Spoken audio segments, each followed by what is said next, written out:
Oke. Nah, sehingga kalau untuk efisiensi biasanya digunakan eh, setelah kita mencari gain ya, kita cari dulu gain. Jadi teman-teman cari biasanya ya medan dekat dulu, cari parameter variabel medan dekat. Kalau itu udah bagus, VSWR bagus, impedansi oke, betul loss dan lain-lain fase oke. Nah, baru kita ukur gain, kemudian aktivitas dan juga efisiensi yang antena.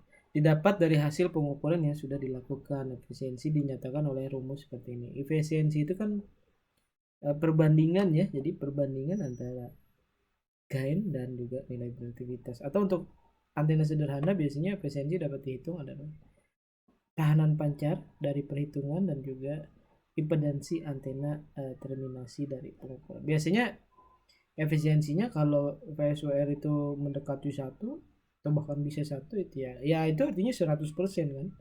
Jadi sangat bagus. Biasanya kalau VSWR bagus ya efisiensinya juga bagus.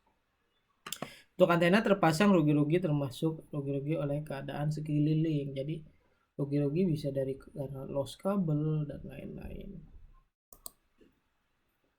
Nah, ini pengukuran impedansi SWR, bandwidth ya. Sengaja saya balik, kita fokus ke pengukuran luar dulu.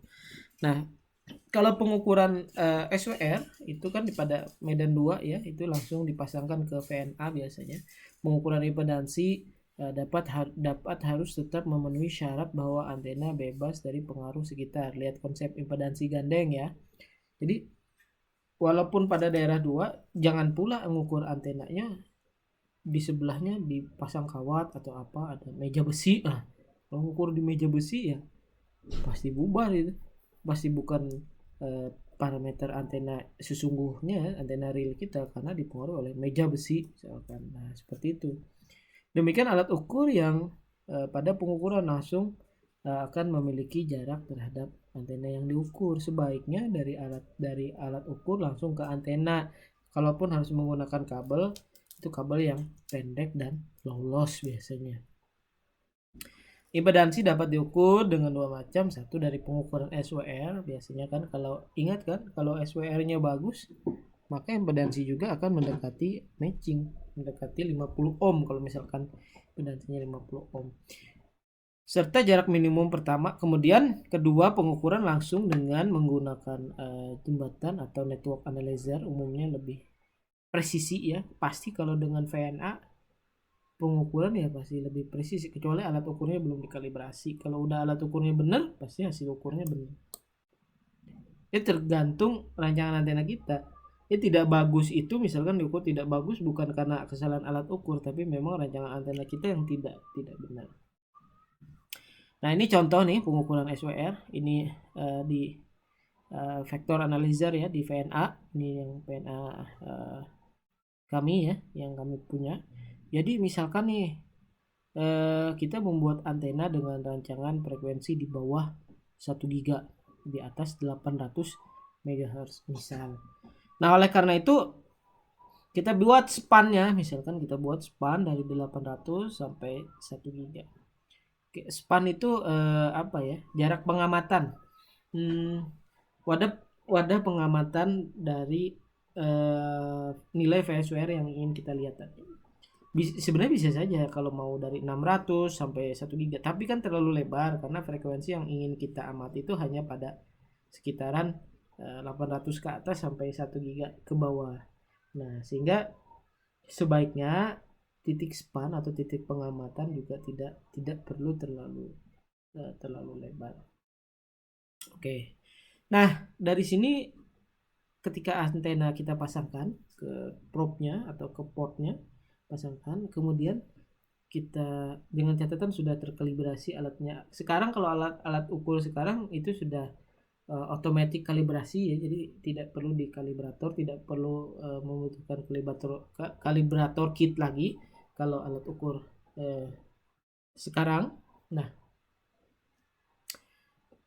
kemudian oleh karena itu ketika sudah di kalibrator atau automatic adjustment kalibrator, malah tidak perlu lagi di kalibrator, tinggal dipasangkan antenanya ke dalam probe-nya. Nah, ketika sudah keluar grafik seperti ini, bagaimana kita melihat ini kan, ini sumbu nilai VSWR-nya ya. ini apa namanya yang X ya, X ini, X adalah sumbu nilai VSWR, dan ini Z adalah nilai frekuensinya. Nah, dari sini teman-teman, ketika teman-teman sudah plot keluar nilainya, agar bisa memudahkan maka biasanya di marker. Kalau dari sini kan udah jelas nih, misalkan oh ternyata grafik ini sampai sini tuh di bawah 2, tapi ingin melihat kepresisian berapa sih nilai VSWR, ya itu tinggal di marker saja. Misalkan marker 1 kita cari frekuensi terendah, ternyata frekuensi nilai VSWR terendah ada nih nomor 1 ini nih. Nomor 3 ini frekuensi VSWR terendah, biasanya otomatis mencari yang terendah dulu. Terendah ada pada frekuensi 89,00 MHz, itu pada nilai VSWR 1,09. Ini bagus ya, bagus 1,09, artinya dia sudah sangat mendekati 1. Kemarin saya pernah cerita tuh, misalkan antena pemancar sebaiknya dikehendaki dengan VSWR yang di bawah 1,5 ya. Nah, sedangkan antena penerima biasanya karena kita tidak melihat ada koefisien refleksi, karena ya penerima kan menerima aja. Kalau transmitter kan kita memperhatikan takut ada koefisien refleksi yang balik ke alat ukur itu kalau VSWR terlalu besar. Nah, ini kalau kita lihat kan semua bisa di bawah 2 nih.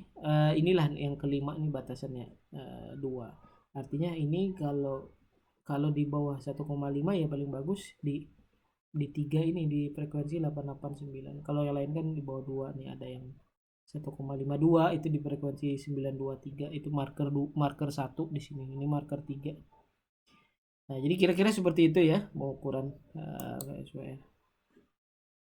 Nah, pengukuran impedansi melalui pengukuran SWR, koefisien refleksi. Tadi misalkan kita tahu tuh nilai VSWR-nya udah ya 1,9 misalnya.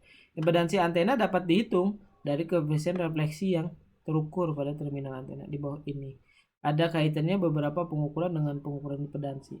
Jadi ada pengukuran, ada frekuensi max ya, ada Vmax tegangan max, ada tegangan min, kemudian ada fasa pantul. Nah, SWR itu kan perbandingan, sebenarnya perbandingan tegangan maksimum dengan tegangan minimum. Sehingga kalau kita lihat koefisien pantulnya, ya koefisien pantul kan sama dengan nilai SWR kurang 1 dan nilai SWR plus 1. Jadi misalkan kalau mau lihat koefisien pantul di frekuensi 1,09 ya ini tinggal dikurang 1,09 kurangin 1, berarti kan 0,9 SWR-nya yang bawah ini, maka 1,09 tambah 1 berarti kan 2. Nah, itu dibagikan. Itulah nilai koefisien pantulnya. Nah, kemudian kalau dalam sudutnya kita pengen lihat adalah 720 kalikan D Vm per lambda dikurang 1/4. Sehingga kalau ingin melihat impedansi dari koefisien refleksi ya tinggal dimasukkan ZA sama dengan Z0. Ini 1 plus ini dan 1 minus. Ini kalau ingin kita melihat ke dalam plotting sudutnya. Oke, sensor koefisien refleksi ini dapat berupa slotted koaksial ataupun berupa directional coupler ya. Biasanya itu sedangkan pengukuran koefisien refleksi dihitung dari distribusi tegangan yang diukur sepanjang perangkat tersebut. Slotted coaxial line itu instrumen sederhana dan murah, ada bocoran medan pada celah, tidak praktis untuk frekuensi sapu. Kemudian directional coupler praktis untuk frekuensi sapu, tidak ada bocor medan pada celah, perlu instrumen yang rumit dan mahal. Ini slotted lines. Nah, ini directional coupler.